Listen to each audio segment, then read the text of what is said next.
talk to us about how Indian shoppers shop on mobile and how it's different than what we know here in the U.S. I think mobile is incredibly mainstream in India. There's a fundamental shift in terms of usage that happens in mobile in India versus here in US.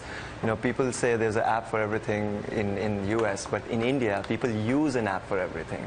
If you want to buy cheese, you actually use an app. If you want to get a blood test, you use an app. If you want to, shop, there's pretty much no option except for using an app. For large swaths of Indians, they're never going to see a laptop no matter what you do. So what about those reports that Flipkart may go app only? Well, I mean, our focus and our energy is on making sure we build a really good mobile experience, and we're going to spend a lot of time doing that. But we have a desktop site on, and it's going to stay on. And that will continue. Okay. But so how do you alter and tweak the Flipkart mobile experience to make it better, to beat the Amazons? There's a lot to do. I mean, if you think about mobile, think about a small town somewhere deep in the hinterland of India that's actually a person in that town who's trying to buy like a refrigerator. Can you buy a refrigerator on a phone? It's very hard. You can't really even figure out what the dimensions or specifics are. So how do you actually build experiences that allow people to buy almost everything that it's hitherto difficult to buy? Right. E-commerce accounts for just 1% of retail in India right now. I mean, the potential for growth is huge. What are the biggest challenges to scaling the business there? Well, I mean, there's a lot of things. Like we are about 50% of e-commerce transactions in the country, but e-commerce is 1%, as you said. So the total addressable market is amazing. The credit card coverage is very small. It's like low double digits at this point of time. So a lot of people actually do cash on delivery and a lot of different supply chain things to actually buy. How many of your transactions are still paid for in cash? A vast majority, like more than 60–70%. Wow. So it's an incredibly cash-intensive business. There's a lot of places where infrastructure is not there. There's a lot of different mobile experiences that actually don't scale because 2G networks are very slow. But that's all people have.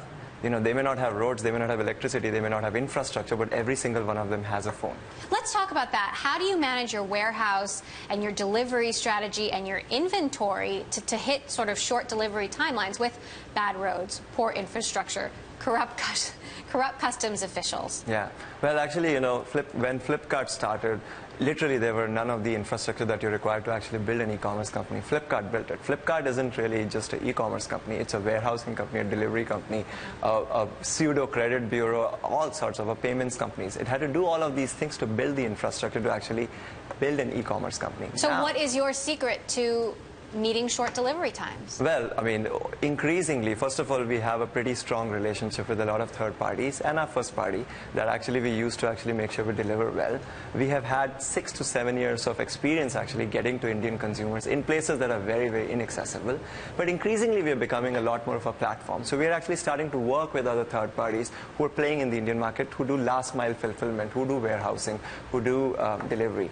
And so that's pretty much the only way you can scale. All the money in the world is not going to be able to build the infrastructure we require to meet the demands of 1.2 billion people. We talk a lot about Alibaba's global ambitions. What are Flipkart's plans to expand abroad? Well, our focus is India right now. As I said, 50% of the e-commerce market, and e-commerce is 1%. We have 99% of the demand to fulfill. There's a lot of different kinds of people we have to work on. We have to make sure we build mobile experiences that actually work for these people. There's a lot of work to do in India. When we do that and we feel comfortable, then we'll think about it. And quickly, you're here recruiting in Silicon Valley. Do you think there's a talent shortage or a brain drain problem in India? I will reverse that by saying, rather than say that there's a talent shortage in India, I would say that Bay Area and West Coast in general is the mecca of great talent. And we are a global company that's actually serving Indian consumers. We need to make sure people from across the world show up, work with us, and actually figure out the solutions to solve those problems.